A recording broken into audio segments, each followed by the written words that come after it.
गणेशाय नमः. श्री सरस्वत्यै नमः. श्री गुरुभ्यो नमो नमः. संजयाच्या मनात आलं की भगवंतानी अर्जुनाला जो उपदेश केला आहे त्या उपदेशानं अर्जुनाला भगवान युद्धाला प्रवृत्त व्हावं एवढ्या करता आपल्या वक्तव्यानं अर्जुनात परिवर्तन घडवण्याकरता प्रयत्न करताय. आणि इकडे ज्ञानेश्वर महाराज समाजाला भगवंत मिळावा, प्रपंच आणि परमार्थ याच्यातलं द्वंद्व संपावं याकरता समाजाला समजवत आहे. तिसरं, म्हाताऱ्याला युद्ध लवकर सुरू होऊन आपल्याला राज्य मिळावं असं वाटतंय धृतराष्ट्राला. 3 प्रसंग वर्णन केले. आता दोघांच्या मनोभूमिकेमध्ये आणि विचारामध्ये किती फरक आहे. मग आता गीतेचं ज्ञान किंवा ज्ञानेश्वरीचं ज्ञान आपण श्रवण करत असताना जर आपल्या मनोमय विचारामध्ये भेद असला तर ते ज्ञान श्रवण करून जे साधायचं आहे ते साधणार नाही. मग ज्ञानोबांना समाजाला काय सांगायचं आहे, आपले मनोमय विचार आहे हे गुरुच्या चरणी समर्पण करा आणि मग ऐका. कारण आपल्या मनाचे विचार हे अज्ञान रूपात आहे.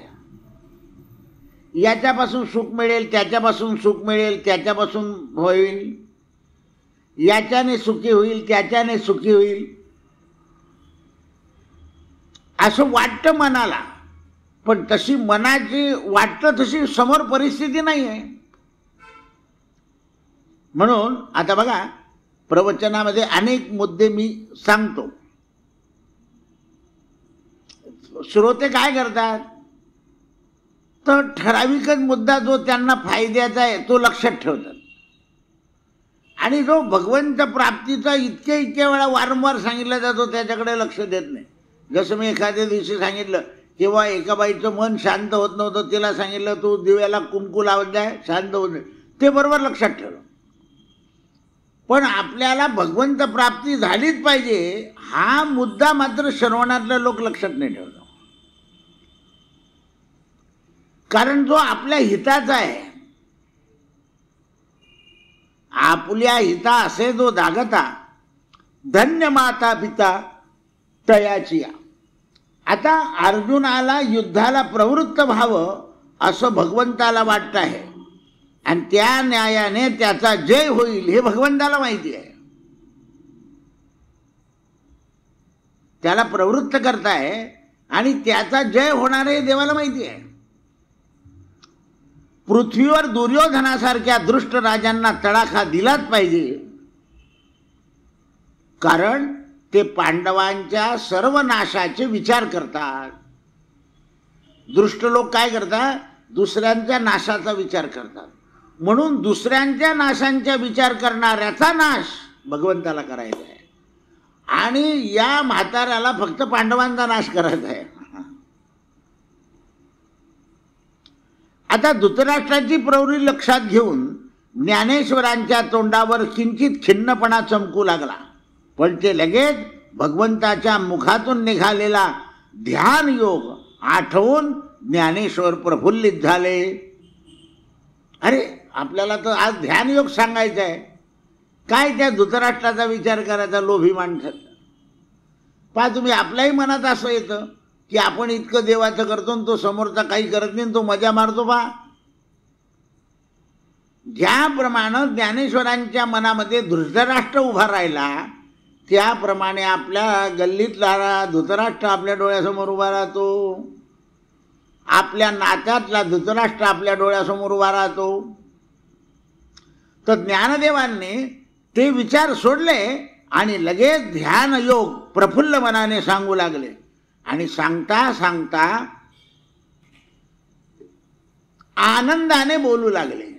आधी झालं खिन्न मन झालं, पण ते खिन्न मन ध्यान योग आठवून आनंद मनानं बोलायला सुरुवात केली. समुद्र मंथनातून देव दानवांना प्राप्त झालेल्या अमृत कलशाप्रमाणे गीतेचा 6वा अध्याय आहे. हा 6वा अध्याय म्हणजे काय? समुद्र मंथनातून ज्याप्रमाणे वाईट बरं निघून अमृताचा कलश बाहेर पडला, त्याचप्रमाणे हा भगवद्गीतेतला 6वा अध्याय म्हणजे अमृत कलश आहे. या अध्याय सगळ्या गीतेचं सार आहे,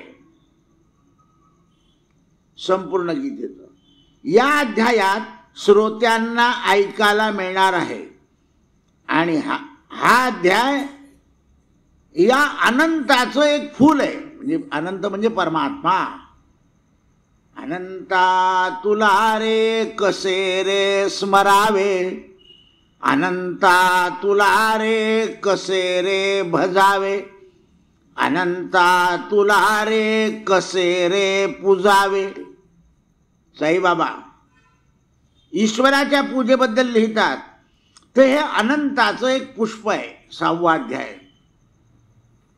गीतेचा 6वा अध्याय म्हणजे चराचराला माया रूपानं रंग आणलेल्या मूळ मायेचे विश्रांती स्थान आहे. जी मूळ माया आहे जगामध्ये, त्या मूळ मायेचं विश्रांती स्थान म्हणजे भगवद्गीतेतला 6वा अध्याय, ज्ञानेश्वरीतला 6वा अध्याय.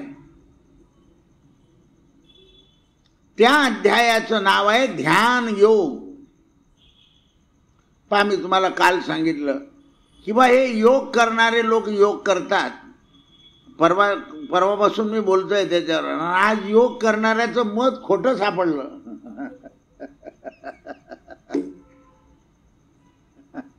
साखरेचा पाक काढून दिलाय त्याने. मग आता तुम्ही सांगा, योगाचा काय उपयोग झाला? अमृत झाला का विष? म्हणून कलियुगामध्ये तुम्ही काही करू नका, फक्त सत्य वागा. जर सत्याचा अनुभव घेतला नाही तर हे योग याग क्रिया तुम्हाला अनुकूल होणार नाही. मग काय सत्याने वागणारे लोक पृथ्वीवर नाही का? आहेतच. ते जरी योग करत नसले तर हे सगळं ईश्वराचं आहे आणि ईश्वराचं देणं आहे, ईश्वराचं घेणं आहे असं समजून जगाला वापरणारे लोक जगात खूप आहे. म्हणून या मूळ परमात्म स्वरूपाला पकडण्याकरता वेदांगांनी आपला विस्तार केलाय. मूळ काय आहे? ईश्वराला धरण्याकरता, ईश्वराला पाहण्याकरता वेदांनी, उपनिषदांनी, पुराणांनी हे प्रयत्न केलेले आहे. चहुवेदी जाणं षटशास्त्री कारण, 18 पुराण हे हरीलाच गात आहे. म्हणून 6व्या अध्यायामध्ये वनभूमीमध्ये गीतारूपी एकच वेल आलेली आहे आणि त्या वेलीला एक फूल आहे आणि त्याचं नाव आहे अनंत. आणि ते पुष्प डौलाने डुलत आहे. अशा अलौकिक साह्यतेचं 6व्या अध्यायाचं वर्णन करण्याकरता माझ्या बुद्धीला आज उधाण आलेलं आहे. कोण म्हणतात? ज्ञानेश्वर माऊली. मला या 6व्या अध्यायाचं वर्णन करण्याकरता उत्साह आलाय, तरतरी आली आहे.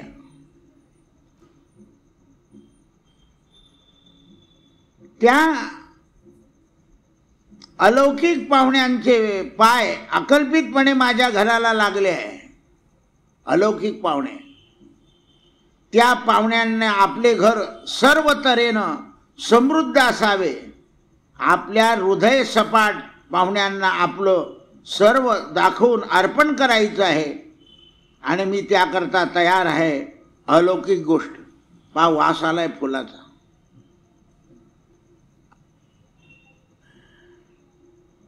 म्हणून ते म्हणतात 6व्या अध्यायाचं स्वागत करायचं आहे.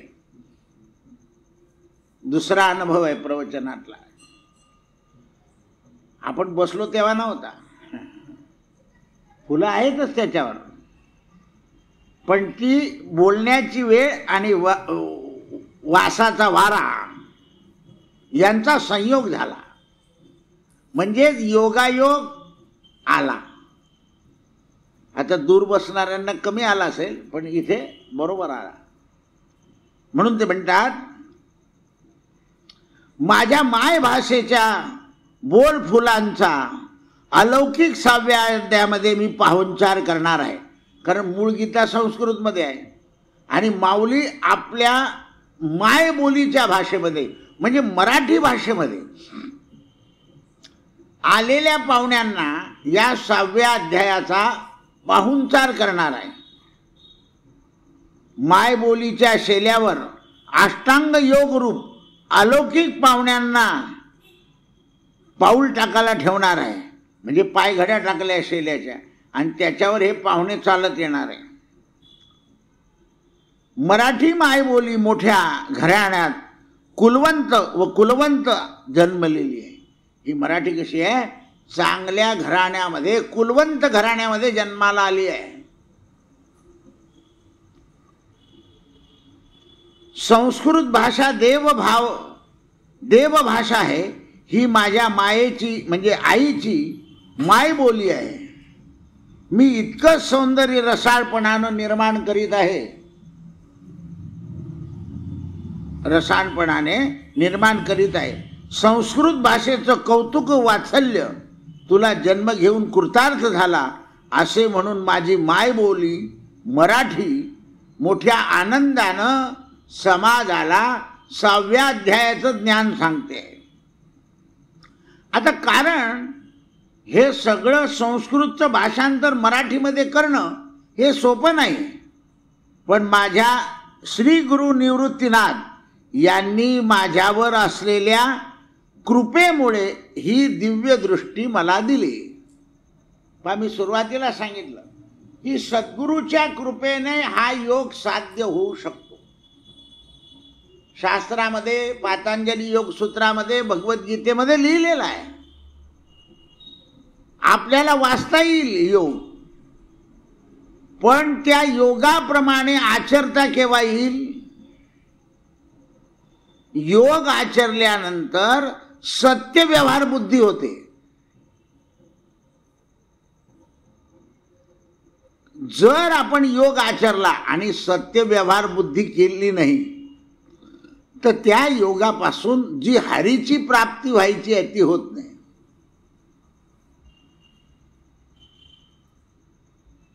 म्हणून आपल्याला असं अनुभवाला येतं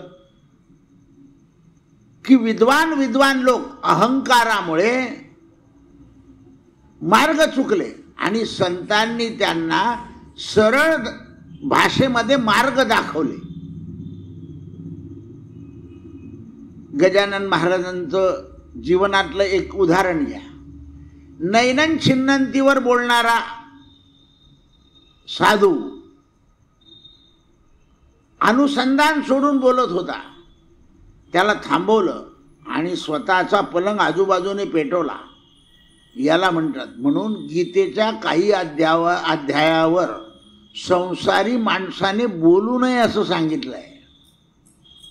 आपण गुजरातकडे जर गेलात तर गुजरातकडे संन्यास घेतलेला मनुष्यच भगवद्गीतेवर बोलतो. आपल्याकडे जर थोडंसं कोर्स लावला भगवद्गीता लगेच तो प्रवचन करायला लागून जातो. मध्ये आपल्या जळगाव शहरामध्ये अशी प्रवचन याची तणावमुक्त प्रवचन मोठं हेडिंग होतं. आता लोक आमच्यासारख्यालाही बळजबरी करतात, तुम्ही आता काही काय जायची गरज नसते, कारण ही जी भाषा आहे ना हे लोकांना आकर्षण करण्याची वापरता येईल. आता तिथे तणाव म्हणजे झालं, प्रवचन सुरू झालं. जे बोलायला आले होते त्यांना आणायला गाडी, साधी गाडी गेली. तेवढ्याने ते तणाव झाले. मी म्हटलं का काय झालं, का नाही म्हणे महाराजांना साधी ती आपपेटी गेली म्हणून त्यांना राग आला. आपपेटी म्हणजे मारुती. हे तणाव येऊन गेला महाराज. म्हणजे जो तणाव मुक्तावर बोलणार आहे त्याला त्या गाडीमुळे, अरे कोणत्याही गाडीत बसून यायचंय ना, रिक्षाही आली तर त्यात काय फरक पडतो, पण माझी योग्यता आणि गाडी सारखी पाहिजे. म्हटलं तुमच्या घरी गाडी आहे का? म्हणे नाही. आला तणाव. तणाव मुक्त कोण बोलू शकेल? एक तर भक्त, नाही तर एक योगी. एखाद्याने खूप भारी गाडीत नेलं तरी त्याच्याबद्दल काही बोलणार नाही, किंवा एखाद्याने पायी घेऊन गेलं तरी आज चांगला योग आला, पायी चालताना सगळ्यांच्या भेटी आल्या, असं बोलून तो भक्त मोकळा होतो. लक्षात ठेवा.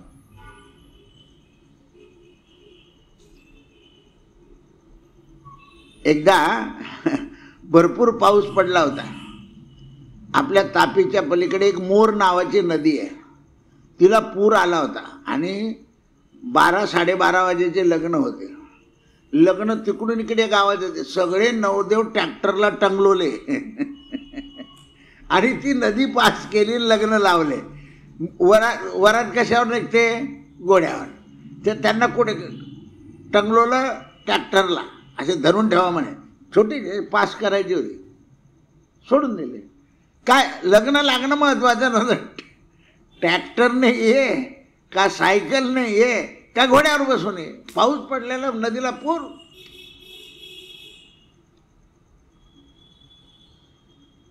पहा तुम्ही, तणावापासून मुक्त व्हायचंय, लग्न लागणं महत्वाचं आहे. म्हणून ते म्हणतात माझ्या गुरुनं मला दिव्य दृष्टी दिली आणि त्या उजेडात माझ्या माय बोली मराठीचे शब्द माझ्या तोंडातून निघाले. रसाळपणे अमृताच्या पैजा मी जिंकल्या. सद्गुरु कृपेने माझे प्रवचन सुरू झाले आणि ते प्रासादिक ठरले आणि जनसमुदाय त्याचा आनंद घेत आहे. प्रवचनातील शब्दाच्या नाद माधुर्यापुढे सप्तसुरामध्ये आळवलेले स्वर्गीय संगीत फिके पडले. सृष्टीतील दरवळलेल्या सुवास माझ्या तोंडून निघालेले अक्षरे, या सृष्टीमधला जो सुवास आहे आणि तेच सुवास म्हणजे माझ्या तोंडातून बाहेर पडलेले अक्षर, त्या सुवासामुळे नासिकामध्ये सुषमा नावाची नाडी असलेली ती प्रसन्न झाली. प्रवचनाला इतका रसाळपणा येईल असं मला वाटत नव्हतं. जिभेला वाटलं की रसनेची गोडी चाखण्यापेक्षा या विषयांनाच तेढा द्यावा. कानांनी ऐकलेले शब्द डोळ्यामध्ये मूर्तिमंत उभे राहिले. श्रोते तटस्थ होते माऊलींचे शब्द ऐकायला. पहा तुम्ही, आता सुद्धा जे ज्ञानेश्वरी प्रेमी असतील ते बरोबर 8ला 5 कमी असताना आपला मोबाईल ऑन करून बसत असतील, कारण त्यांचे कान जे आहे ते भगवंताचं ध्यान योगाचं रहस्य येन केन प्रकारेनं आपल्या श्रवण इंद्रियाच्या द्वारानं आपल्या शरीरात प्रवेश करावं याकरता ते श्रोते तत्पर होऊन बसलेले असतील. जे आपल्या नशिबानं समजेल तेवढं. कानाने ऐकलेले शब्द डोळ्यात ते उभे राहतील. अक्षराचं सौंदर्य वेगळंच आहे. अक्षराच्या सुमनांनी गुंफलेली माळ ही परमेश्वरा घालायची आहे, पण गुरुकृपेने स्वप्न हे साकार होणार आहे. याप्रमाणे सर्व इंद्रिय आपापल्या शक्तीने ज्ञानेश्वरी श्रवण करोत. कान, डोळे, त्वचा, रसना, हे सगळे इंद्रिय जे आहे यांनी भगवंताचा ध्यान योग श्रवण करावा. माझ्या शब्दांनी इंद्रिय अशी तृप्त होतील तर मनाच्या समाधानाकरता माझे शब्द सुवर्ण पात्रांचा आकार धारण करतील. कारण सगळ्यात माणसाला आकर्षण कशामध्ये आहे? सोन्यामध्ये. म्हणून हे माझे शब्द सुवर्ण अक्षरांचे आहे.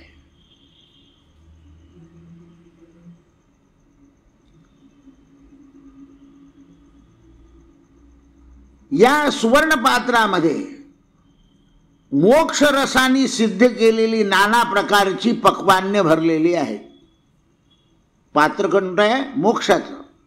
आणि त्याच्यामध्ये नाना प्रकारचे पक्वान्न तयार केलेले आहे. जेवढी बुद्धी शुद्ध असेल तेवढं मन पदार्थ खाऊन निष्पाप होईल. जसं मी दुपारी विचारलं, किंवा एकच घास प्रसाद खाल्ला, पोट नाही भरलं पण मन भरलं का? काय मिळालं मला? प्रसाद. पोट नाही भरणार, कारण पोटाला लागणारं गेलं तरच पोट भरेल. पण केव्हा केव्हा पोट भरल्यावर सुद्धा मन भरत नाही. म्हटलं का हो? पोट भरलं, हा, पण मनासारखं स्वयंपाक नव्हता. आणि थोडंसं मिळालं नाश्ता, मनासारखा मिळाला, पोट भरल्यासारखं वाटलं. असं आहे. प्रेमळ जावाई सासऱ्याच्या घरी गेला, जे मिळालं त्याच्यात आनंद झाला.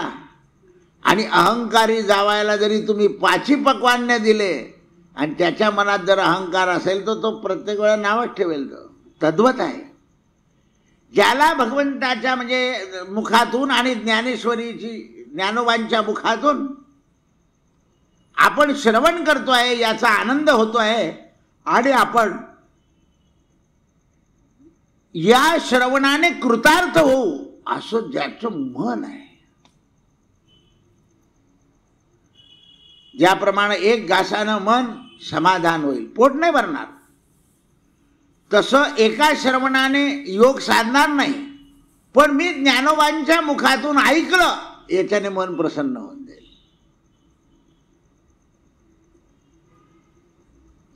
ज्ञानोबा म्हणतात, माझं मन तर प्रसन्न झालं, मी सांगतो ते माझे गुरु ऐकताय. आणि म्हणून प्रवचन करताना कोणीतरी साक्ष ठेवून करायला सांगितलं. रामाने जसं सांगितलं, जिथे रामायण चालत असेल तिथे एक पाठ टाकून ठेवा, तिथे मारुती येणारच. भागवतामध्ये सरळ सांगितलंय, सनक सनानंद नारद यांच्या नावाच्या सुपाऱ्या ठेवा, सप्त ऋषींच्या साबर, ते येतातच तिथे.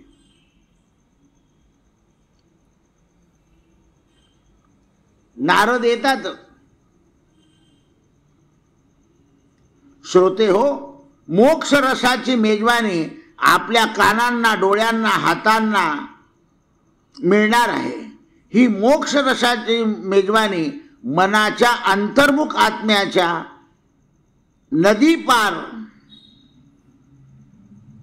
मोक्ष सेवन करायचं आहे. मनाच्या हाताने माझ्या शब्दांना सोडून शब्दातील अर्थरूप ब्रह्मरसाने तुम्ही ब्रह्मरसाला तुम्ही चाखा. हे मी जे शब्द सांगणार आहे याच्यातला अर्थ म्हणजेच ब्रह्मरस आहे. त्या ब्रह्मरसाला तुम्ही घ्या. ज्यांनी संसार आणि स्वर्ग हे सुख आत्मज्ञानासाठी ओवाळून फेकून दिलेले आहे. संसार आणि स्वर्गाची सुख, आता तुम्ही भगवद्गीतेत ऐकलं, की स्वर्गामध्ये सुख भोगता येतं, नवीन कर्म नाही करता येत. नवीन कर्म करता नाही येत, सुख भोगता येतं. आणि सुख संपलं की स्वर्गातून खाली पडावं लागतं. मनुष्य जन्मामध्ये, मानव देहामध्ये भारत अशी भूमी आहे की मागचं भोगून संपवायचं आणि नवीन कर्म चांगलं करायचं. आणि तुम्ही हे ऐकलं की माणसाचा स्वभाव स्वतःबरोबर जातो, प्रकृतीबरोबर जातो. स्वभाव आपण म्हणतो ना, मेल्याशिवाय स्वभाव सुधरत नाही. पण उपाय सांगितलाय, तरी श्री हरी पाविजे तो स्वभावे.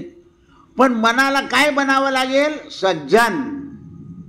जेव्हा मन सज्जन बनेल तेव्हा स्वभाव सुधरेल. नाही तर स्वभाव असा आहे, प्रकृतीबरोबर नाश पावतो.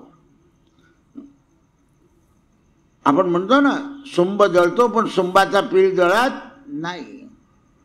मग स्वभाव सुधरला पाहिजे. स्वभाव म्हणजे प्रकृती. मग प्रकृतीला काय करावं लागतं? ध्यान योगाने ताब्यात घ्यावं लागतं.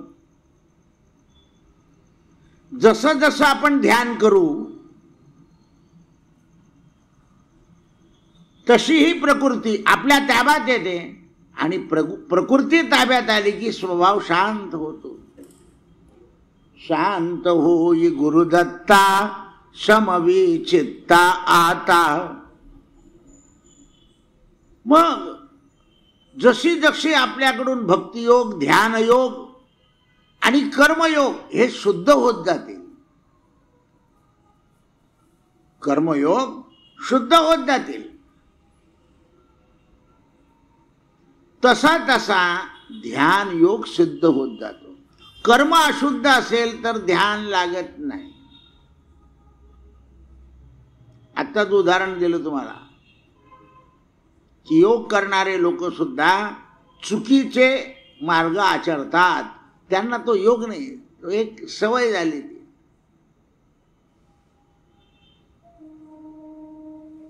योग मार्ग हा सत्याचा अनुग्रह आहे. इंद्रिय जर असत्य कार्य करत असतील तर त्या इंद्रियांना योग मार्ग साध्य होत नाही. चांगदेवांच्या मनामध्ये नुसता अहंकार होता. कालचं उदाहरण, ब्राह्मणाचा पोरगा वयोवृद्ध लोकांचा अपमान करीत होता. वडिलांना वाईट वाटलं, वडिलांनी शिक्षा दिली. व्याह्याने विचारलं की माझं अन्न हा खाईल तर मला पाप लागेल. म्हणतो तुम्ही देवाचं अन्न खा. मुद्दा लक्षात आला की आपण जे कर्म विद्या शिकतो ते दुसऱ्याचा अपमान करण्याकरता नाही. आपल्याला जे ज्ञान असेल ते ज्ञान आपलं सांगायचा अधिकार असेल तर सांगावा, नाही तर सांगू नये. पण कोणी विचारलं तर सन्मार्ग मात्र जरूर सांगावा. भले न जाती सन्मार्ग सांडोनी.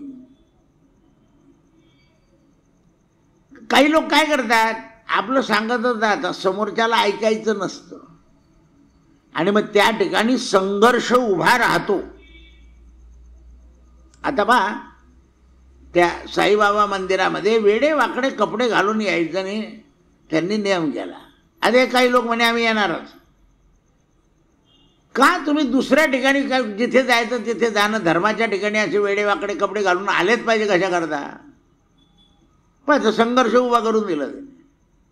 म्हणजे तुम्हाला चांगले संस्कार लावावे ते नको आहे तुम्हाला. मग अनाचार करायचा तर तिकडे जा ना. इकडे अनाचाराची जागा नाही आहे, विचाराची जागा आहे.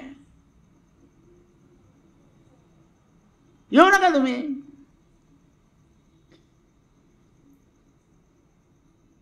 काही ते नेम लावावे लागतील ना, असं कसं काय होईल?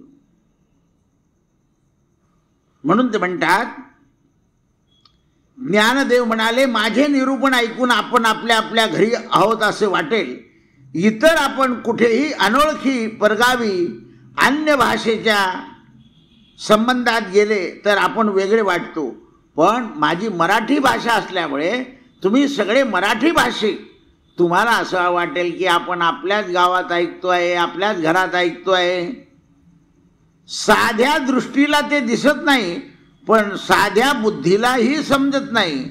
पण माझे गुरु निवृत्तीनाथांच्या कृपेने अतींद्रिय बुद्धी प्राप्त झाली, त्यामुळे मला समजेल आणि गुरु जिथे बसले आहेत त्यांच्या कृपेने सगळ्या जगाला समजेल.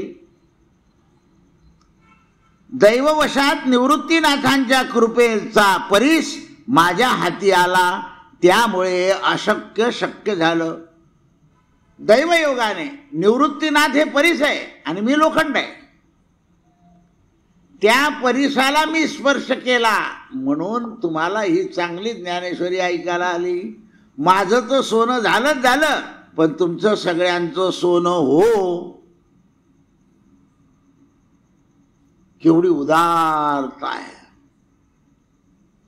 नाही तर आपल्याला कधी सोनं सापडलं तर आपण कोणाला सांगतो का?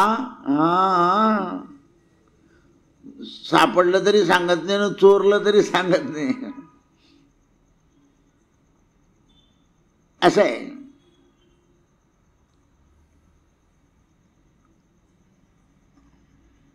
सद्गुरु कृपेच्या आधारावर भगवत रूपी उपनिषदाच्या भावार्थ दीपिका मला प्रारंभ करण्याचा योग आला. सद्गुरु कृपेने इंद्रियांना दृश्य आणि मूर्त स्वरूपाचे खेळणे मिळाले. ज्ञानदेवांनी आपल्या दोन्ही हाताच्या बोटांनी आपले डोळे पुसले आणि जणू काय ज्ञानदेवांच्या शरीराला वास करणारी अतींद्रिय दृष्टी निवृत्तीनाथांच्या कृपेने ज्ञानोबांना प्राप्त झाली. असे डोळे हळूच पुसून टाकले माऊलीने आणि डोळे पुसल्यावर जणू काय गुरु कृपेने दिव्य दृष्टी प्राप्त झाली.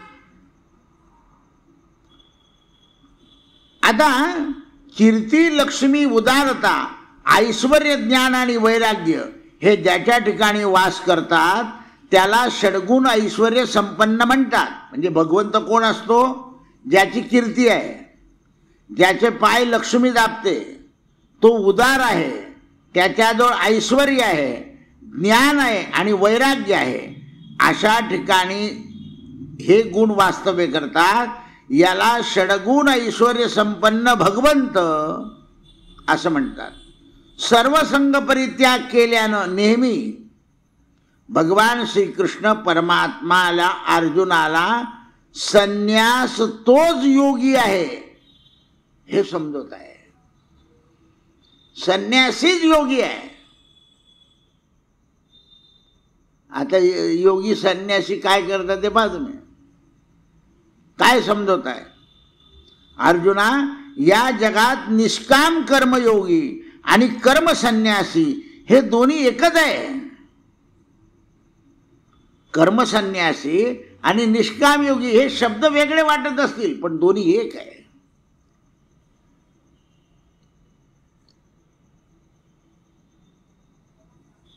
देव म्हणून समाज सेवा करणं आणि समाज हेच देव आहे असं समजून सेवा करणं एकच आहे.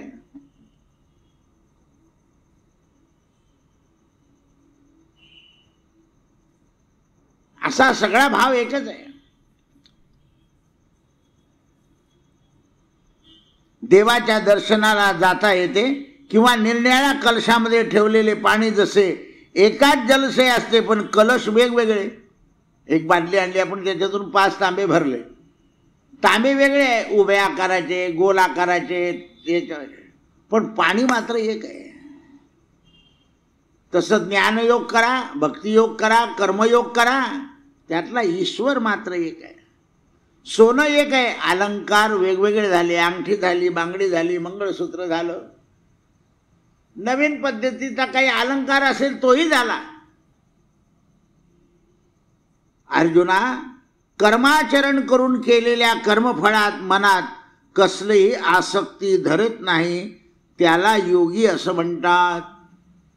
जगामध्ये कर्म करायचा, पण कर्माच्या फलाची आसक्ती ठेवायची नाही. कर भला तो हो भला, दे उसका भी भला, न दे उसका भी भला.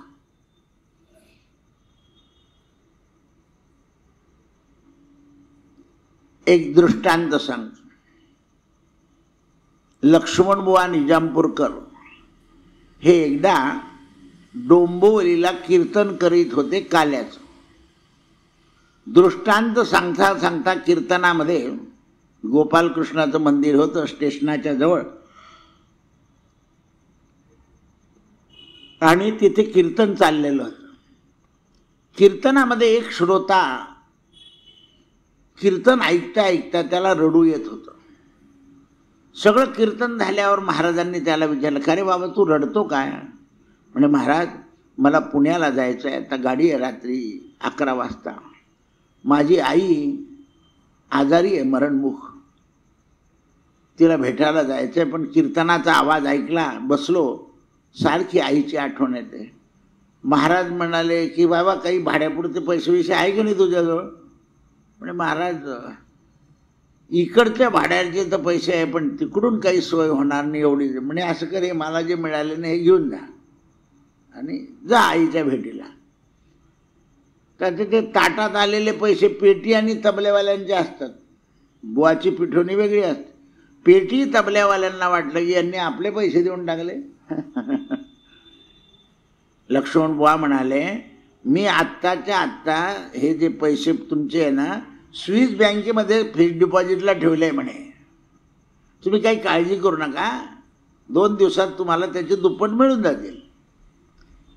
तो माणूस लफंगा होता का काय होता याचा विचार महाराजांनी काहीच केला नाही. तो माणूस निघून गेला. हे कीर्तन आटपून स्टेशनवर आले, लोकल पकडून यांना जायचं होतं. हे डोंबिवलीच्या विरुद्ध बाजूला बसले इकडे जाण्याकरता, आणि तिकडून एक लोकलमधून 4-5 गुजराती लोक उतरले. एकाने म्हणे, का रे आपले महाराज तिथे बसले बाकावर. मग ते लोकल गेल्यावर कुठले इकडच्या स्टेशनवर आले. महाराजांना विचारलं, म्हणे आत्ता कीर्तन करून आलो मी.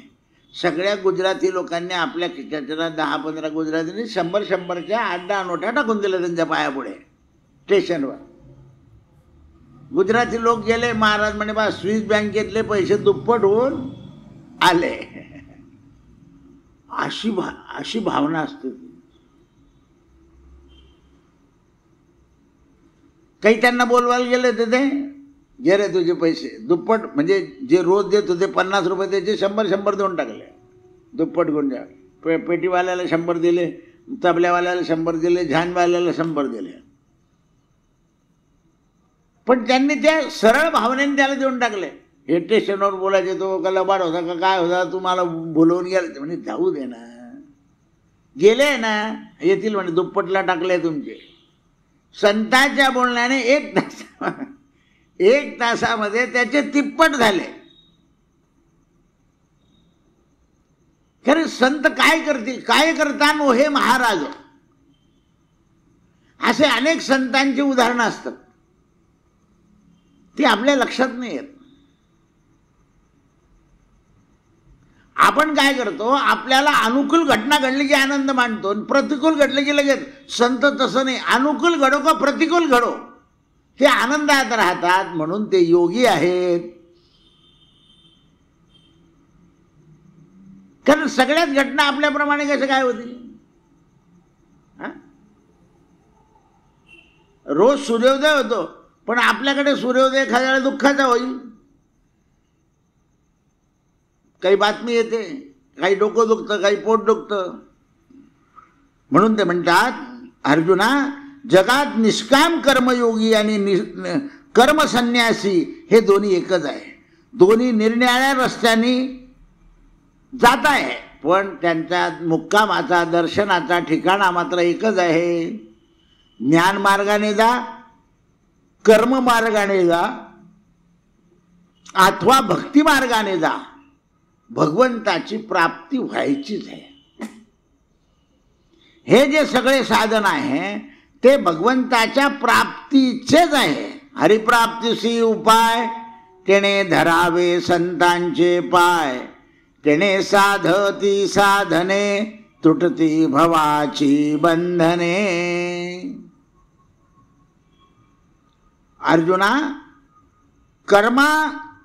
कर्माचरण करून केलेल्या कर्माच्या फळाच्या मनात कसली आसक्ती जर धरली नाही तर जगामध्ये तो सर्वमान्य योगी होतो. कर्म करायचं पण त्याची अपेक्षा ठेवायची नाही, म्हणजे मनुष्य कर्म मान्य होतो. पृथ्वी ज्याप्रमाणे अहंकारा वाचून वृक्षलतांना जन्म देते, ही पृथ्वी जी आहे ना, ही मनात अहंकार नाही, झाडं झुडपं यांना जन्म देत राहते. गवताला, काट्या करवंट्याला, तुम्ही पेरल्या गव्हाला देतेच ती जन्म, पण ती अहंकार रहित आहे, ती क्षमाशील आहे.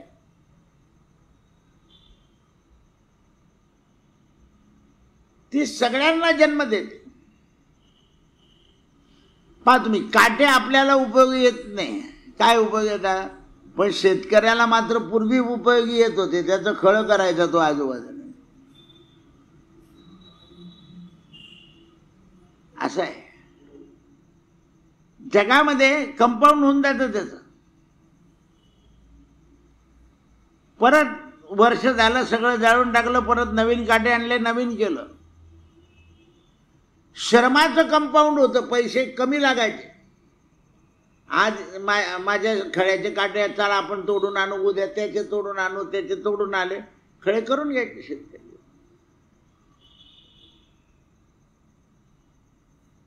कारण साह्य जास्त होतं. आता कुठे साह्य राहिलं नाही, म्हणजे प्रत्येक ठिकाणी पैसा मोजावा लागतो.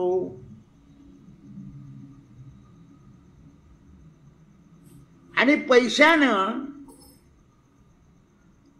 सगळंच कर्म शुद्ध होत नाही.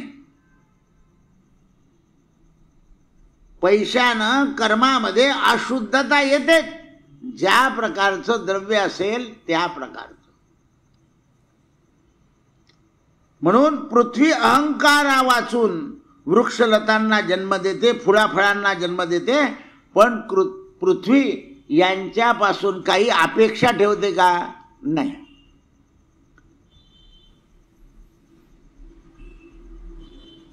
परंपरागत चाललेल्या कुलाचाराप्रमाणे, वर्णाश्राप्रमाणे आपण वागावं. योग्य आचार नियमितपणे करावा.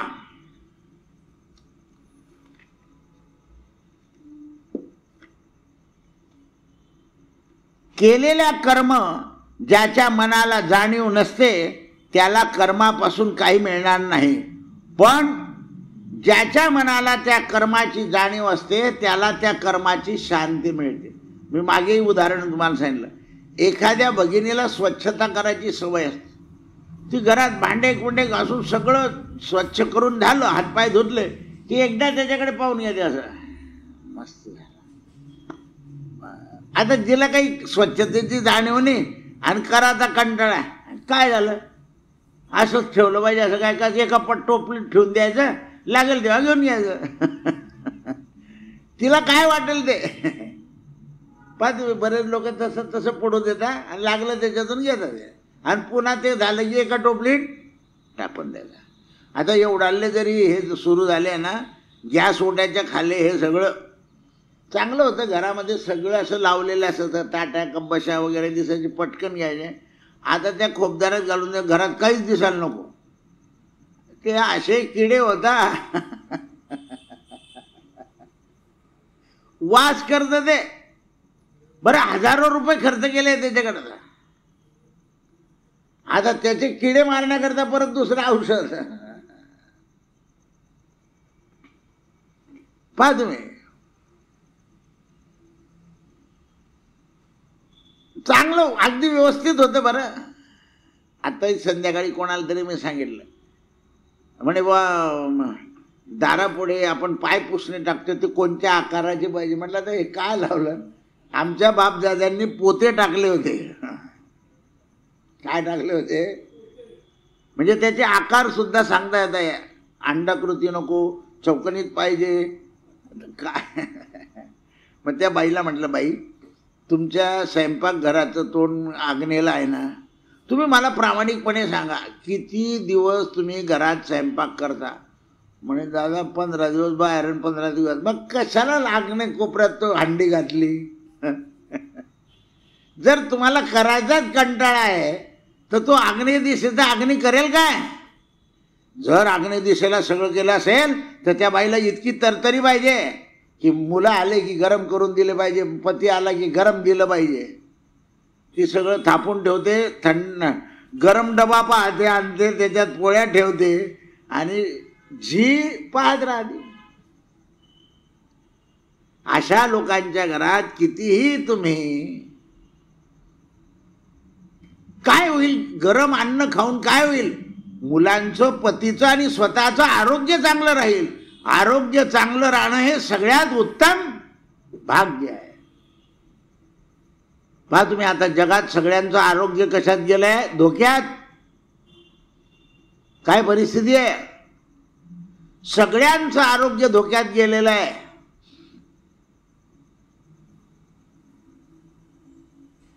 कठीण आहे. पण तरीही अजून आरोग्याकडे आपण पाहत नाही, नुसत्या औषधाकडे पाहतोय. प्रतिकार शक्तीच्या औषधांची केवढ्या जाहिरात चालली आहे. अरे चांगलं व्यवस्थित अन्न खाल्ल्यानेच प्रतिकार शक्ती वाढेल ना. बैलांना खूप काम करावं लागायचं. शेतकरी उडदाच्या पिठाचे गोळे करून त्यांना खाऊ घालायचा आणि मग काम करायचं. कारण प्रतिकार शक्ती वाढवण्याची शक्ती आहे त्या धान्यामध्ये, अन्नामध्ये, वनस्पतीमध्ये. मेथी, सुंठ, तुळशी. म्हणून ते म्हणतात, कारण कोणताही मनुष्य निष्क्रिय कधीच राहू शकत नाही. नित्य नैमित्तिक कर्म त्याला करावे लागतात. शारीरिक कर्म त्याला करावे लागतात. शारीरिक दुखणं बरं होण्याकरता काहीतरी मलम, औषध, गोळी घ्यावीच लागते.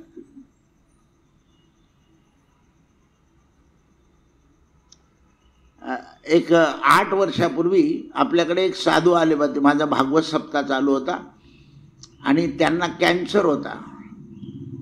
ते नारखेडी डॉक्टरकडून तपासून आलेले होते. एकदा आपल्याकडे आलेले होते. तर त्यांना मी बोलवलं की तुम्ही या समोर. आणि त्यांच्याकरता मी सगळ्या त्या भागवताच्या दिवशी सगळ्या लोकांना म्हटलं की स्वामीजीला आपण आर्थिक मदत करू. तर त्यांना सगळ्यांनी आर्थिक मदत केली. पण त्यांना मी माईक दिला तेव्हा त्या माईकने सांगितलं की तुम्ही सगळ्यांनी मला आता औरंगाबादला जायचं आहे डॉक्टरचं औषध घ्यायला. तुम्ही जी आर्थिक मदत केलेली आहे ही आर्थिक मदत माझ्या आरोग्याला उपयोगाला येईल. पण त्याची परतफेड म्हणून मी औरंगाबादला गेल्यावर 3 दिवस हरिनाम संकीर्तन करेल आणि परतफेड करू. केवढं उदात्त धोरण आहे बघा. मला आठवतो तो दिवस. डोक्याला मुंडासं होतं, दाढी वाढलेली होती, अंगावर एक पंचा होता. जेव्हा ते निघाले आणि दादा राहिलो तर पुन्हा भेटायला येईल. मनुष्य परतफेड इथेच करून टाकली. नाम संकीर्तन करेल. देवाने दिलाय, देवाचं संकीर्तन करून टाकेल. म्हणून शारीरिक दुखणं बरे होण्याकरता आपण लेप लावतो. मनात विकल्प येतो याच्याने बरं होईल का नाही. पण आपला विकल्प आला. औषध जर योग्य असेल तर ते आपल्या मनाच्या विकल्पाकडे ते औषध पाहतं का आपला रोग बरा होऊन जातो. तुम्ही म्हणाल औषधाला बुद्धी नाही, पण तुला बुद्धी दिल्यावर तू कुठल्या कुठे विचार करतो ना बरं होईल का नाही, अमुक होईल का नाही. औषध घेतलंय बरं होईल असा भाव कर. मनुष्याच्या डोक्यावर गृहस्थाश्रमाचं ओझं असतं. त्या ओझ्याला तो कंटाळतो, पण ओझं उतरवून ठेवायला कोणी नाही.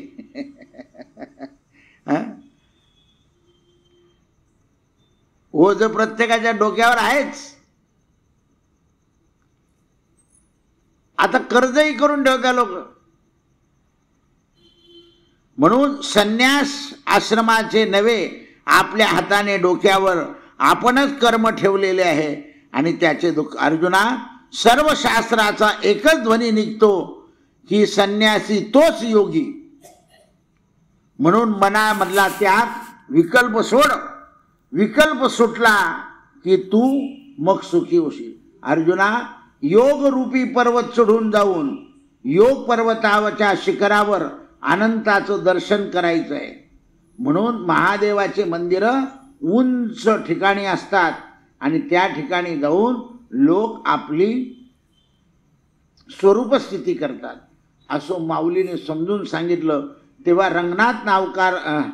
रंगनाथ नावाचा जो सावकार होता आणि ते सावकारीणबाई यांनी ज्ञानोबाला चालू प्रवचनामध्ये काय सांगितलं ते उद्याच्या सत्रात आपण पाहू.